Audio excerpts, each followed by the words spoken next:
नमस्कार, आप देख रहे हैं अपना बिहार। मैं हूं आपके साथ विभा उपाध्याय। इंडी गठबंधन में नीतीश कुमार की भूमिका क्या होगी, इसका जवाब अब तक साफ नहीं हो पाया है। इस बीच कांग्रेस की ओर से नीतीश को लेकर किंतु और परंतु वाली बातें जरूर कही जा रही हैं। कांग्रेस नीतीश कुमार को लेकर दो बड़ी भूमिकाओं को संभालने पर सवाल गठबंधन से पूछ रही है। बातें बिहार में सत्ता परिवर्तन तक की हो रही हैं। सवाल यही कि आखिर नीतीश को संयोजक बनाने में दिक्कत क्या है। कांग्रेस के रुख से कई सवाल खड़े हो रहे हैं, पर गठबंधन में किसी भी मुद्दे पर फैसले की बात बन नहीं रही। आखिर क्या है विरोधी गठबंधन की गांठ, देखिए इस रिपोर्ट के जरिए।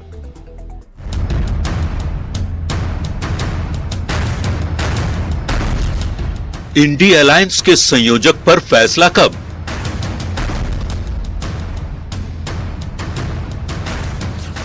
नीतीश पर कांग्रेस को ऐतराज नहीं, फिर किंतु परंतु क्यों?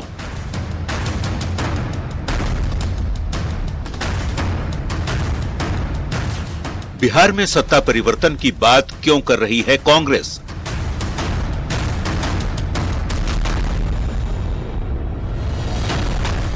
नीतीश को संयोजक बनाने पर क्या राजनीति हो रही है?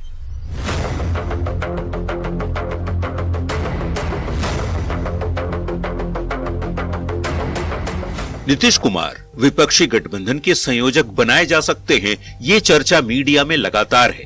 खबर ये आई कि बुधवार को कांग्रेस अध्यक्ष मल्लिकार्जुन खड़गे सीएम नीतीश कुमार और आरजेडी अध्यक्ष लालू प्रसाद से वर्चुअली बैठक करेंगे। नीतीश कुमार को संयोजक बनाए जाने को लेकर तीनों नेताओं के बीच सीट शेयरिंग पर भी बात होगी, इसका भी दावा किया गया। पर इतनी अहम बैठक को लेकर जब सवाल डिप्टी सीएम तेजस्वी यादव से पूछा गया तो उन्होंने इंडी अलायंस की वर्चुअल बैठक से ही इनकार कर दिया। इतना कहा, बैठक होनी है जिसमें सभी बातों पर विचार किया जाएगा। अभी सब लोगों से बात हुई है, डेट जो है सब लोग से बात करके वो तय करेंगे। बात होना है कि मीटिंग वगैरह किया जाए, और मीटिंग कब होगा, कैसे होगा, ये अभी क्लियर नहीं है। अब खबर है कि गुरुवार को कांग्रेस की अलग से बैठक होगी। इसके बाद 6 जनवरी को इंडी अलायंस की वर्चुअल मीटिंग होगी, जिसमें कई मुद्दों पर चर्चा होगी। इस बीच कांग्रेस के रुख से कई सवाल खड़े हो रहे हैं। सूत्र बता रहे हैं कि नीतीश को लेकर कांग्रेस कई सवाल पूछ रही है। नीतीश के पास बिहार की बड़ी जिम्मेदारी है, ये कांग्रेस कह रही है। कांग्रेस पूछ रही है कि सीएम रहते संयोजक की जिम्मेदारी वो कैसे निभाएंगे। कांग्रेस सत्ता परिवर्तन की बात क्यों कह रही है? क्या सत्ता परिवर्तन का मतलब सीएम की कुर्सी से है? नीतीश पर कांग्रेस ने कभी सार्वजनिक बयान क्यों नहीं दिया? सवाल कई हैं जो साफ इशारा कर रहे हैं कि नीतीश कुमार को संयोजक बनाए जाने पर कहीं राजनीति जानबूझकर तो नहीं की जा रही। विपक्षी गठबंधन की सबसे बड़ी सहयोगी पार्टी कांग्रेस ही है, पर गठबंधन से जुड़े तमाम फैसले कांग्रेस ने सहयोगी दलों पर छोड़ रखा है। आखिर नीतीश कुमार ने ही सबसे पहले विपक्ष को एकजुट करने की मुहिम शुरू की थी। खुद नीतीश विपक्ष के तमाम बड़े नेताओं से जाकर उनके घर पर मिले थे। ऐसे में अब कांग्रेस का रुख क्या संकेत दे रहा है?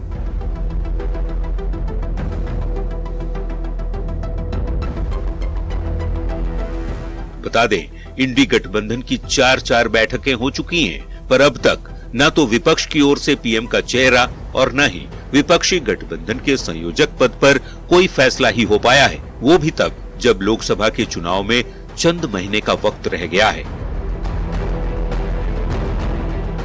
Bureau report, news 18। मुख्यमंत्री नीतीश कुमार को इंडी अलायंस के संयोजक बनाए जाने और सीट बंटवारे के मुद्दे पर आरजेडी के बिहार प्रदेश प्रधान महासचिव रणविजय साहू ने कहा कि नीतीश कुमार के पास बड़ा अनुभव है और नीतीश राष्ट्रीय स्तर पर एक बड़ा चेहरा भी हैं।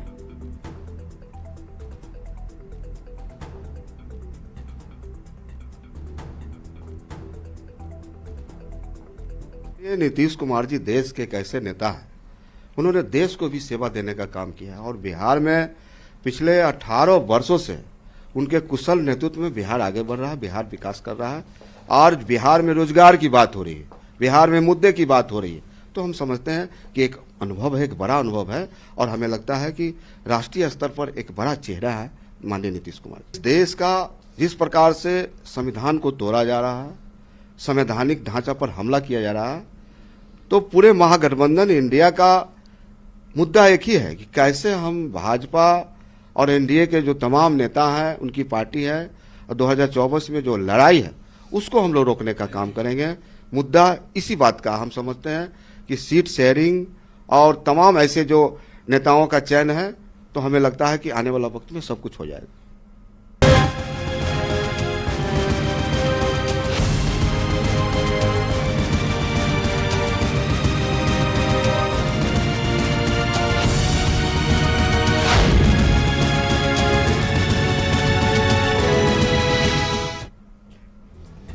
अयोध्या में श्री राम मंदिर निर्माण के बाद 22 जनवरी को मंदिर के दर्शन के लिए दिए जा रहे निमंत्रण को लेकर अब सियासत इस पर तेज हो गई है। लगातार नेताओं को इसे लेकर न्योता भेजा जा रहा है और इसी क्रम में मंदिर ट्रस्ट की ओर से बिहार के सीएम नीतीश कुमार और आरजेडी प्रमुख लालू प्रसाद के साथ ही राज्यपाल को भी प्राण प्रतिष्ठा में शामिल होने का निमंत्रण दिया गया है।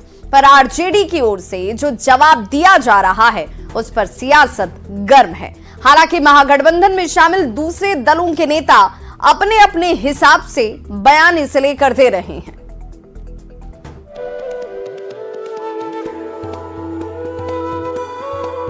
अयोध्या में बन रहे प्रभु श्री राम के मंदिर के दर्शन के लिए श्री राम जन्मभूमि तीर्थ क्षेत्र ट्रस्ट की ओर से लगातार निमंत्रण भेजा जा रहा है। इसी क्रम में ट्रस्ट के सदस्य कामेश्वर चौपाल ने बिहार के मुख्यमंत्री नीतीश कुमार, आरजेडी प्रमुख लालू प्रसाद, बिहार के राज्यपाल के साथ ही बिहार वासियों को अयोध्या में प्राण प्रतिष्ठा में शामिल होने का निमंत्रण दिया है। कामेश्वर चौपाल कहते हैं कि समय मिलते ही लालू प्रसाद और नीतीश कुमार को भी आमंत्रण दिया जाएगा। 22 तारीख को जो प्राण प्रतिष्ठा का कार्यक्रम है, उसके लिए संतों को और विशिष्ट लोग वहाँ जो यज्ञ में सम्मिलित होने वाले हैं उनका है, और शेष 13 करोड़ परिवार को हम लोग देंगे, यानी कुल मिलाकर के 65 करोड़ लोगों को। तो ऐसे अक्षत हम लोग घर घर घूम के दे रहे हैं। उसमें बिहार के माननीय राज्यपाल से शुरू किए हैं और मान के मुख्यमंत्री से लेकर जितने लोग हैं सबों को हम लोग देंगे। हालांकि राम मंदिर के लिए आमंत्रण पर तेजस्वी यादव ने बड़ा बयान दिया है। डिप्टी सीएम कहते हैं कि उनके घर में ही मंदिर बना हुआ है जहां वे पूजा करते हैं। हाल ही में उनका परिवार बालाजी का दर्शन कर लौटा है। तेजस्वी का कहना है कि उन्हें भगवान पर अटूट श्रद्धा है। हमारे घर में मंदिर है, हमारे घर में मंदिर। मोदी जी चुनाव आ रहे हैं, चुनावी साल है तो मोदी जी बड़ी रैलियां करने का निर्णय लिया है। हम लोग तो अभी तिरुपति बुलेटिन जो कराए हैं, इसमें बालाजी को हम लोगों ने दान किया है।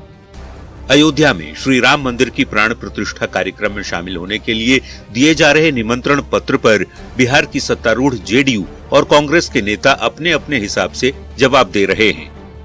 जेडीयू नेता निमंत्रण मिलने पर जाने की बात कहते हैं तो कांग्रेस के नेता गोलमोल तरीके से जवाब दे रहे हैं। तो राम है तो रहीम है। इस परिकल्पना को अगर साकार रूप माननीय न्यायालय के हस्तक्षेप से हुआ है तो स्वाभाविक है, आकांक्षा बलवती है। हमारे दल के आदरणीय केसी त्यागी जी ने स्पष्टता के साथ कहा है कि अगर निमंत्रण मिलेगा तो हम जरूर जाएंगे। रामचरितमानस और वाल्मीकि रामायण दोनों में कहा गया है कि राम घट घट के वासी हैं, मतलब राम हृदय में बसते हैं। राम किसी मंदिर में किसी घाट पर नहीं बसते, और जिसके हृदय में राम नहीं है उसे किसी घाट पर किसी मंदिर में राम नहीं मिल सकते। इसलिए मंदिर के उद्घाटन में जाना न जाना व्यक्तिगत मामला है, कौन जाएगा नहीं जाएगा वो तय करे, लेकिन आप मंदिर में राम को नहीं पा सकते। बता दें 22 जनवरी को राम मंदिर के उद्घाटन में निमंत्रण को लेकर कई नेता राजनीतिकरण का आरोप लगा रहे हैं। कांग्रेस अध्यक्ष मल्लिकार्जुन खड़गे, सोनिया गांधी, अधीर रंजन चौधरी, पश्चिम बंगाल की सीएम ममता बनर्जी और सीपीएम महासचिव सीताराम येचुरी को भी अयोध्या आने का निमंत्रण मिला है। येचुरी और ममता ने कार्यक्रम में शामिल होने से मना कर दिया है, पर श्री राम की नगरी आने के लिए दिए जा रहे निमंत्रण पत्र को लेकर बिहार की सियासत भी तेजी से गर्मा रही है। न्यूज 18 के लिए पटना से शैलेंद्र के साथ ब्यूरो रिपोर्ट। तो श्री राम जन्मभूमि तीर्थ क्षेत्र ट्रस्ट ने सीएम नीतीश कुमार को रामलला के प्राण प्रतिष्ठा कार्यक्रम में आमंत्रण देने के लिए मुलाकात का वक्त मांगा है। इस खबर पर ज्यादा जानकारी दे रहे हैं संवाददाता शिवम प्रताप।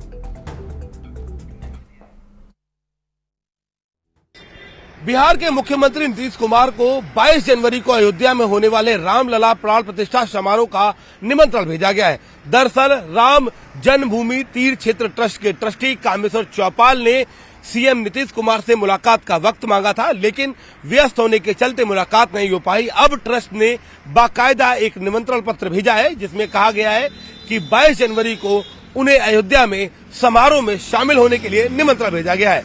अब बड़ी बात यह है कि राष्ट्रीय कार्यकारिणी की जब दिल्ली में बैठक हुई थी तो जदयू के बड़े नेता केसी त्यागी ने कहा था कि अब तक राम मंदिर समारोह का निमंत्रण नहीं मिला है। अगर निमंत्रण मिलता है तो बेझिझक नीतीश कुमार इस समारोह में शामिल होंगे। इससे अब साफ हो गया है कि आने वाले समय में नीतीश कुमार रामलला प्राण प्रतिष्ठा समारोह के में शामिल हो सकते हैं। हालांकि इसको लेकर तमाम सवाल भी उठ रहे हैं कि जिस तरीके से इंडिया अलायंस में आपसी विरोध है या फिर जिस तरीके से बिहार में कास्ट सेंसस कराया गया, क्या उसके समर्थन के लिए भारतीय जनता पार्टी ने ये दांव चला है। सहयोगी कार्तिक के साथ शिवम प्रताप सिंह, नेटवर्क 18, दिल्ली। पटना एयरपोर्ट पर दिल्ली जाने वाली इंडिगो फ्लाइट की इमरजेंसी लैंडिंग कराई गई। तकनीकी खराबी की वजह से दिल्ली जाने वाले विमान 6C2074 की इमरजेंसी लैंडिंग हुई। विमान में बिहार के जल संसाधन मंत्री संजय झा और जेडीयू सांसद सुनील कुमार पिंटू भी सवार थे। जानकारी के अनुसार फ्लाइट में 187 यात्री सवार थे उस वक्त जब विमान की इमरजेंसी लैंडिंग हुई। रात की बात यह कि सभी यात्रियों को सुरक्षित बाहर निकाला गया। एग्जिट गेट से बाहर निकलती हुई ये तस्वीरें आपके सामने, जहां पर वीआईपी लाउंज में सभी की एंट्री यहां कराई जाती है। विमान की टेक्निकल खराबी को ठीक करने के बाद उन यात्रियों को दिल्ली भेजने की व्यवस्था की बात सामने आई। बड़ी खबर है, दिल्ली जाने वाली इंडिगो की विमान की इमरजेंसी लैंडिंग कराई गई है और अभी जो तत्काल स्थिति है, जो इमरजेंसी लैंडिंग जिस विमान की हुई है उस विमान से यात्रियों को बाहर निकाला गया है और फिर उन्हें एग्जिट करा के एंट्री पॉइंट से सुरक्षित पटना एयरपोर्ट लॉज में बैठाया गया है। जो तमाम यात्री हैं, तमाम यात्री सुरक्षित हैं। 187 यात्री कुल उस विमान में मौजूद थे और विमान संख्या 6C2074 जो दिल्ली के लिए प्रस्थान की थी और तकनीकी कारणों से विमान में खराबी आई और फिर विमान को इमरजेंसी लैंडिंग कराया गया और तत्काल जो स्थिति है विमान को सुरक्षित इमरजेंसी लैंडिंग करा लिया गया है। जो टेक्निकल टीम है वो निरीक्षण कर रही है कि विमान में क्या खराबी है और विमान में जब खराबी को ठीक किया जाएगा उसके बाद आप देख सकते हैं कि जो क्रू मेंबर हैं, जो विमान के तमाम जो यात्री हैं, उन यात्रियों को एग्जिट कराया गया है और फिर उन्हें एंट्री पॉइंट से विमान एयरपोर्ट के अंदर ले जाया जा रहा है। तो कुल 187 यात्री थे विमान में सवार, जिन्हें पटना एयरपोर्ट पर सुरक्षित रखा जाएगा और फिर जब विमान ठीक होंगे या विमान की व्यवस्था की जाएगी, उनकी व्यवस्था की जाएगी, तब फिर उन्हें जाकर दिल्ली भेजने की व्यवस्था की जाएगी। लेकिन तत्काल जो स्थिति है कि विमान को इमरजेंसी लैंडिंग कराया गया है और जो तमाम जो विमान के यात्री हैं वो सुरक्षित हैं। उन्हें एग्जिट पॉइंट से बाहर लाया गया है और फिर से उन्हें एंट्री कराया गया है। वो लोग सुरक्षित मौजूद हैं और जब विमान की तकनीकी खराबी ठीक होगी तब फिर उन्हें दिल्ली भेजने पर विचार किया जाएगा। न्यूज़ 18 के लिए पटना से धर्मेंद्र।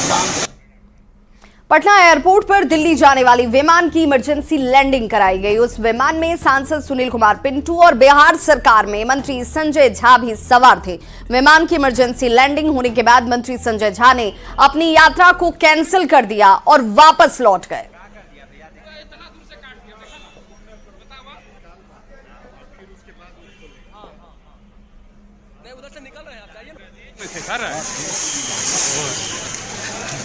क्या हुआ था? क्या बताया क्या कुछ नहीं, आपको देखिए बता दें। टेक्निकल नॉर्मल होता है, सब कुछ ठीक है ना सर? हाँ फर्स्ट क्लास।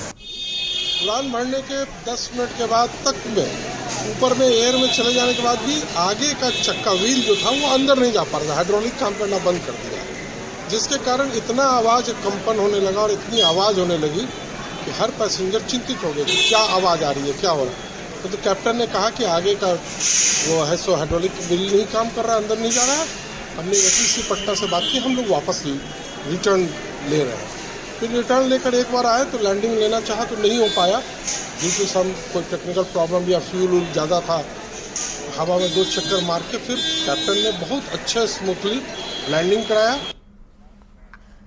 बिहार में बीजेपी ने बड़ी रैली की तैयारी की है। सूत्रों के हवाले से खबर है कि बिहार में पीएम मोदी 3 जनसभा को संबोधित करने वाले हैं, जिसमें बेगूसराय, बेतिया और औरंगाबाद में प्रधानमंत्री नरेंद्र मोदी की रैली संभावित बताई जा रही है। केंद्रीय गृह मंत्री अमित शाह की भी रैली हो सकती है। ये रैली सीतामढ़ी, मधेपुरा और नालंदा में बताई जा रही है संभावित तौर पर। बीजेपी के राष्ट्रीय अध्यक्ष की बात करें, जेपी नड्डा की, तो कटिहार, महाराजगंज में जनसभा को वो संबोधित कर सकते हैं। जनवरी से फरवरी के बीच में बीजेपी की करीब 10 बड़ी रैली यहां पर कराने का प्लान है।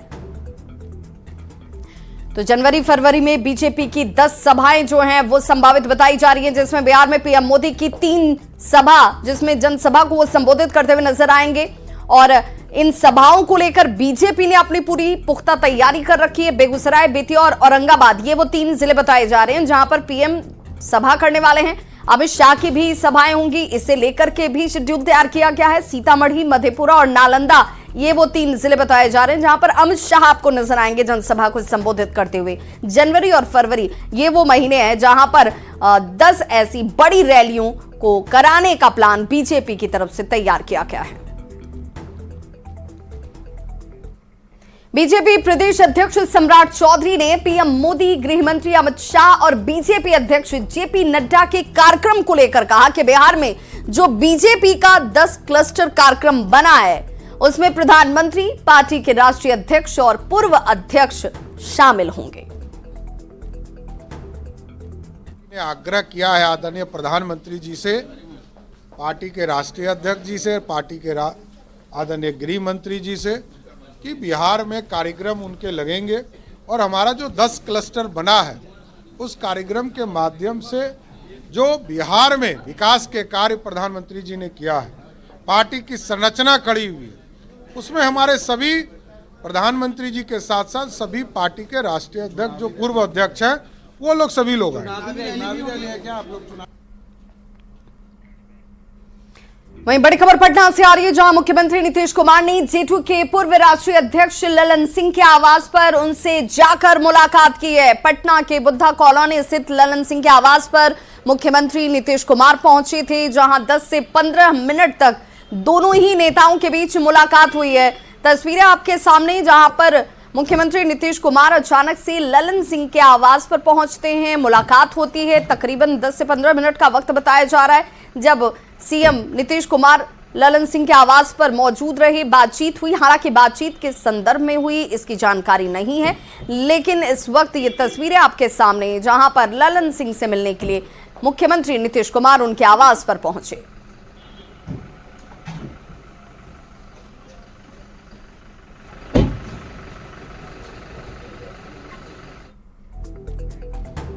तो इस बुलेटिन में बस इतना ही।